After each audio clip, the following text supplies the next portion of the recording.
ठाण्यात एका व्यक्तीची 2 इसमांनी चाकूने भोसकून हत्या केली आहे। पोलिसांनी जेव्हा या घटनेचा सखोल तपास केला तेव्हा हत्येमध्ये बायकोचाच हात असल्याचं समोर आलं। काय आहे प्रकरण, चला पाहूयात आजच्या व्हिडिओमध्ये। पण त्या अगोदर आपण अजूनही आपल्या मराठी क्राईम डायरी चॅनलला सबस्क्राईब केलं नसेल तर आताच करून घ्या आणि शेजारील घंटी नक्की दाबा, जेणेकरून आपल्या चॅनलवरती आलेला नवीन व्हिडिओ तुमच्यापर्यंत लवकरात लवकर पोहोचेल। तर चला सुरुवात करूयात। 48 वय वर्ष असणारे रमेश झा हे मूळचे दिल्लीचे असून ठाण्याच्या अंबरनाथ MIDCतल्या एका कंपनीत कामगार म्हणून काम करत होते। ते अंबरनाथ पश्चिम भागातील सर्वोदयनगर परिसरात त्यांची बायको सुमन देवी आणि 2 मुलांसह राहत होते। 26 फेब्रुवारी रोजी रमेशच्या 24 वर्षीय मुलाने अंबरनाथ पोलीस ठाण्यात पोहोचून वडिलांची हत्या झाल्याची माहिती दिली होती। 25 फेब्रुवारी रोजी रात्री 9:30च्या सुमारास अंबरनाथ बदलापूर मार्गावरील एका ढाब्यासमोर भर रस्त्यात रमेश झाची 2 इसमांनी चाकूने भोसकून हत्या केली। गुन्ह्याचे गांभीर्य ओळखून गुन्हे शाखा आणि स्थानिक पोलिसांनी तपास सुरू केला। घटनास्थळावरून 2 इसम पळून जात असताना CCTV फुटेजमध्ये पोलिसांना दिसून आले। पोलिसांनी अधिक तपास सुरू केला असता CCTV फुटेजमध्ये दोन्ही मारेकरी रिक्षात बसून जाताना दिसले।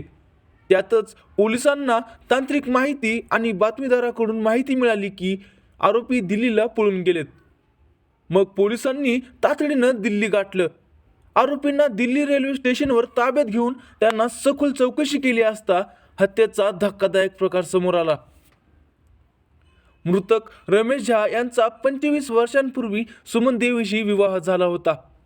त्यांना 2 मुलंही आहेत। त्यातच गेली 10 वर्षांपासून त्यांची बायको मुलांसह दिल्लीत राहत असताना तिचे तिथल्या धर्मवीर गुप्ता नावाच्या व्यक्तीशी प्रेम संबंधातून अनैतिक संबंध प्रस्थापित झाल्याचं पोलीस तपासात समोर आलं। त्यानंतर 2022 साली आरोपी बायको दिल्लीतील प्रियकराला सोडून अंबरनाथ शहरात नवऱ्याकडे राहण्यास आली। मात्र मृतक नवरा अनैतिक संबंधात अडसर ठरत असल्याचं आरोपी बायकोने तिच्या प्रियकराला सांगितलं। त्यामुळे दोघांनी नवऱ्याची हत्या करण्याचा कट रचून दिल्लीतील 2 गुंडांना हत्येची सुपारी दिली। त्यानुसार मृतक नवऱ्यावर मारेकऱ्यांनी 2 ते 3 दिवस पाळत ठेवली होती। विशेष म्हणजे दिल्लीतून आलेले 3 आरोपी अंबरनाथ शहरातील एका लॉजवर मुक्कामाला असल्याचं पोलीस तपासात समोर आलं आहे। दरम्यान पोलिसांनी आरोपी बायकोसह तिचा प्रियकर धर्मवीर गुप्ताने दिल्लीतील अटक 2 गुंडांना हत्येची सुपारी देताना काही रोख रक्कम तसंच जमीन जागेचे आमिष दिलं होतं। आरोपी बायकोसह तिचा प्रियकर आणि 2 सुपारी घेऊन हत्या करणाऱ्या अशा 3 आरोपींना 5 मार्चपर्यंत पोलीस कोठडी सुनावली आहे। मित्रांनो, जर तुम्हाला हा व्हिडिओ आवडला असेल तर या व्हिडिओला लाईक करा आणि सबस्क्राईब करायला मात्र विसरू नका।